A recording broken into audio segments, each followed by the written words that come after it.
Welcome to Bible Fiber, where we are encountering the textures and shades of the biblical tapestry through 12 minor prophets, 2 reformers, and 1 exile.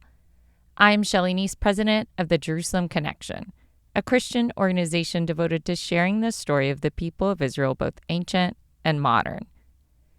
Please tolerate me for a few more weeks harping on the release of the first Bible Fiber book. If you haven't already, please go to Amazon and get your copy of Bible Fiber, the 12 Minor Prophets. And if you would do me another favor, leave the book a review on Amazon. I would really appreciate it. Okay, now back to Ezekiel. This week we are studying Ezekiel 28. In Ezekiel's first 2 prophecies against Tyre, he condemned the entire Tyrian civilization. In this chapter, God tells Ezekiel to address only the king of Tyre. Addressing the king, the first 10 verses deliver a warning and a condemnation. Ezekiel avoided naming the king, but historians identify him as King Ethbaal II. In biblical stories and prophecies, foreign leaders often go unnamed. By omitting ruler names, the text can focus on the characteristics of the leader and emphasize the universal themes that make the prophecies relevant beyond their immediate historical context. For example, the Exodus story does not name the Pharaoh. His anonymity highlights his role as the quintessential oppressor, rather than the personal story of the Egyptian ruler. With Ezekiel 28, the arrogant Tyrian king represents all despotic leaders who elevate themselves over God, forgetting that there is no authority except from God. Ezekiel accused the king of being so vain that he fancied himself to be divine. Ezekiel voiced the internal thoughts of the king, saying, "Because your heart is proud and you have said, 'I am a god, I sit in the seat of the gods, in the heart of the seas.'" The prophet did not focus on the wrongfulness of the king's actions, but his mindset. Ezekiel sharply rebuked the king's delusion of grandeur, saying, "You are but a mortal and no God." Unlike in Egypt, Canaanite royals did not claim to be superhuman. Ezekiel did not reveal if the Tyrian king claimed godhood outwardly to his subjects, or if his ego only secretly fueled his delusions. However, he likely felt like an object of worship because so many nations relied on his vast trade network to prop up their economies. Their material success depended on Tyre's success. Despite the gold and silver that the king amassed in his treasury, divinity was not a rank he could buy. In addressing the king, Ezekiel mocked the ruler's alleged superior wisdom and his self-aggrandizement. He told the king, "You are indeed wiser than Daniel. No secret is hidden from you." The reference to Daniel is intriguing, as it's the second time Ezekiel mentions him. There are 2 dominant theories about who this Daniel might be. Some biblical historians suggest Ezekiel was referring to a mythical Ugaritic king named Daniel, known in non-biblical sources for his piety and justice. Others believe Ezekiel was aware of his contemporary, the biblical Daniel, who had risen to prominence in the Babylonian courts while exemplifying strong faith and devotion to Yahweh. For a more detailed exploration of these possibilities, I recommend re-listening to Chapter 14's episode. But Ezekiel mentions Daniel's wisdom, and it becomes clear that the reference is probably to biblical Daniel. Contrary to the king, biblical Daniel was renowned for his ability to interpret dreams and visions, a gift he displayed by interpreting King Nebuchadnezzar's dreams. Daniel humbly recognized his wisdom as a gift from God, praising God for choosing to reveal the deep and hidden things to him. In contrast, Ezekiel attributed similar words to the Tyrian king, but with a crucial difference. The king arrogantly claimed to have knowledge of all secrets, attributing this omniscience to himself rather than recognizing a higher power. In his oracle, Ezekiel admits to the Tyrian king's prosperity and wisdom. In fact, he describes the king's gifts as bestowed on him by God. In Ezekiel's day, the Tyrians had a reputation for wisdom and intelligence, largely because of their extensive trading activities and interactions with various cultures across the Mediterranean. As a major commercial hub, Tyre was a melting pot of ideas, which allowed its people to acquire knowledge and skills from different societies. Without denying the king's wisdom, Ezekiel accused the king of using his wisdom solely to increase trade and amass wealth. Their riches were not the problem. Wisdom without God was folly. Ezekiel highlighted the corrupting influence of unchecked power and wealth. He said, "By your great wisdom and trade you have increased your wealth, and your heart has become proud in your wealth." The theme of the entire passage is human arrogance. As Lord over all creation, God has zero tolerance for the arrogant. Ezekiel warned that such hubris ensured the king's downfall. God was about to send foreign armies against the king. He prophesied, "Because you compare your mind with the mind of a god, therefore I will bring strangers against you, the most terrible of the nations. They shall draw their swords against the beauty of your wisdom and defile your splendor." Death by the sword would prove the king's mortality. The foreign enemy was Babylon, who Ezekiel had named outright in the earlier oracle. Nebuchadnezzar's army would defile the king's royal palace and city. The word choice reflects the king's claims to divine status. The city would suffer destruction and desecration like a despoiled temple. The king would face the same fate as the city of Tyre, cast into the pit of death at the bottom of the sea. After pronouncing Tyre's violent and humiliating death, God told Ezekiel to raise the lament for the Tyrian king. What follows is one of the most enigmatic passages in the entire book. Like his lament over the Tyrian ship that represented the city, Ezekiel's lament over the king is allegorical. What is hotly debated is the identity of the mysterious figure behind the allegory. At first, the prophet's praise of the king seems drastically overstated. He portrays the king as a beautiful signet ring full of wisdom and perfect in beauty. In antiquity, a signet ring could only be worn by the king's most trusted advisor, since it bore the king's official mark. According to Ezekiel, God granted the Tyrian king wisdom and beauty. Like a signet ring holder, he should be grateful for the privilege. In the next verse, Ezekiel compared the king to a figure from the creation narrative. He said, "You were in Eden, the garden of God." After describing the beautification of the figure adorned with every type of precious stone, he continued, "You were a cherub. I placed you on the holy mountain of God. You walked among the stones of fire." Biblical interpretation of these verses goes in one of two directions. Either God was comparing the Tyrian king to Adam, the first human who lived in perfect harmony with God in the garden, or the point of comparison focused on an angel who once dwelled with God on his holy celestial mountain. Everything that Bible readers know about Adam stems from Genesis 1 through 3. While Ezekiel was clearly alluding to Genesis' creation account with his paradise motif, he also reached beyond the paradise imagery and pulled from other extra-biblical traditions of prehistoric history. Herein lies the great mystery of chapter 28, and is the key to its interpretive challenge. God was either accusing the king of following the example of Adam, or he was comparing the king to an angel who was expelled from heaven. If the latter is the case, Ezekiel 28 contains a rare glimpse at the origin story of Satan, God's chief adversary. Interpretations can never be certain, though, because Ezekiel did not make an explicit comparison to either Adam or Satan, nor mention either by name. Some scholars do not read Satan into Ezekiel's account because of its oblique language. They believe Ezekiel is only connecting the king with Adam, who had been privileged by God but lost his exalted position in the garden due to sin and arrogance. However, this interpretation has its limitations.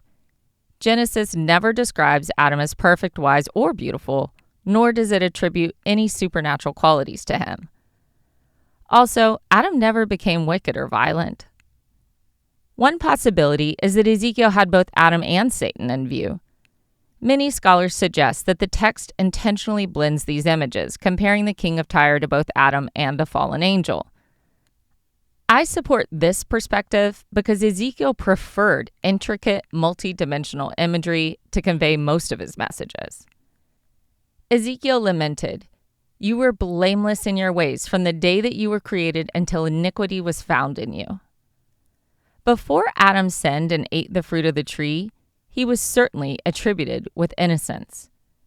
Adam was created in God's image and given authority over all earth's creatures.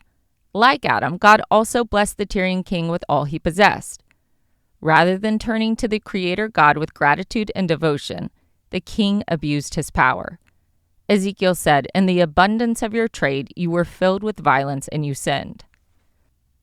In his distinct language, Ezekiel portrayed the king as a guardian angel in heaven.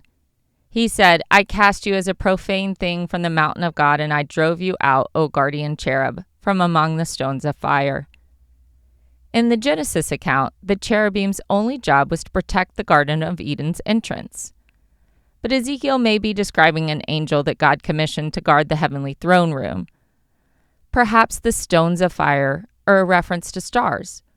When the angel became too taken by his own splendor, God cast him down to earth. Ezekiel explained, "Your heart was proud because of your beauty. You corrupted your wisdom for the sake of your splendor. I cast you to the ground. I exposed you before kings to feast their eyes on you." If being expelled from God's throne was not bad enough, the figure self-combusted. Ezekiel 28 and Isaiah 14 are the only two Old Testament passages that allude to a story of the origin and nature of Satan. If Ezekiel was making his point by repurposing a mythical account of Satan's origins, the prophet Isaiah shared the same knowledge. Both are oracles against foreign kings. Ezekiel prophesied against the king of Tyre, while Isaiah taunted the king of Babylon. These rulers who attributed semi-divine status to themselves were easy targets to compare to the puffed-up angel who once faced off with God. There is almost full scholarly consensus that Isaiah 14 is pointing to a story beyond the Bible that reveals the ancient Jewish understanding of Satan's origins. Isaiah, in clearer language, describes a supernatural being that was once perfect and beautiful, holding an exalted office in the heavenly court. His beauty led to his downfall as he tried to become God's equal. Isaiah recounted, "You said in your heart, I will ascend to the heavens. I will raise my throne above the stars of God. I will sit enthroned on the Mount of Assembly on the utmost heights of Mount Zaphon. I will ascend above the tops of the clouds. I will make myself like the Most High. But you are brought down to the realm of the dead, to the depths of the pit." Early church fathers, including Origen, interpreted Ezekiel 28 and Isaiah 14 as referring to the fall of Satan. Origen saw the description of the cherub figure in the mountain of God as a clear allusion to Satan's original status in heaven. The two prophets revealed how pride led to Satan's downfall. Admittedly, Origen's interpretations of other biblical texts were often speculative. However, in this case, he built his idea upon much earlier Jewish perspectives that also identified Ezekiel 28 and Isaiah 14 as pointing to the devil's rebellion and cosmic fall. The Apostle Paul was familiar with Satan's wish to supersede God as an object of worship. In his letter to the Corinthians, he wrote, "Even Satan disguises himself as an angel of light." Notably, Jesus himself alluded to the downfall of Satan from heaven. In the Gospel of Luke, Jesus' disciples happily reported back to him that they could heal demon-possessed people in his name. Jesus responded, "I watched Satan fall from heaven like a flash of lightning." He used the image of Satan expelled from heaven to illustrate the defeat of evil powers through his ministry and that of his anointed followers. He was affirming the cosmic significance of the disciples' work in advancing God's kingdom. Jesus may also have been pointing to Ezekiel's imagery of Satan's self-combustion when he said, "So I brought out fire from within you, it consumed you, and I turned you to ashes on the earth in the sight of all who saw you." Ezekiel, known for his vivid metaphors, once again chose rich imagery to make his point. He contrasted the Tyrian king's once exalted status with his eventual shameful demise. To highlight the magnitude of this fall, Ezekiel drew comparison to Adam's expulsion from Eden and Satan's banishment from heaven. Through his poetic yet impactful language, Ezekiel conveyed a crucial message. Whether it's Adam, Satan, or the king of Tyre, God appoints all leaders. Every power, earthly or heavenly, owed allegiance to him. When these figures credited themselves instead of God for their position, they lost paradise. Ezekiel's prophecy was complete with Alexander the Great's assault on the island city. Phoenician civilization experienced a severe decline after the destruction of their trade centers. However, Phoenician settlements continued to exist within the boundaries of the Roman province of Judea and Galilee region during the 1st century CE. The Gospel of Mark records a moment when Jesus entered the home of a Phoenician family in Tyre.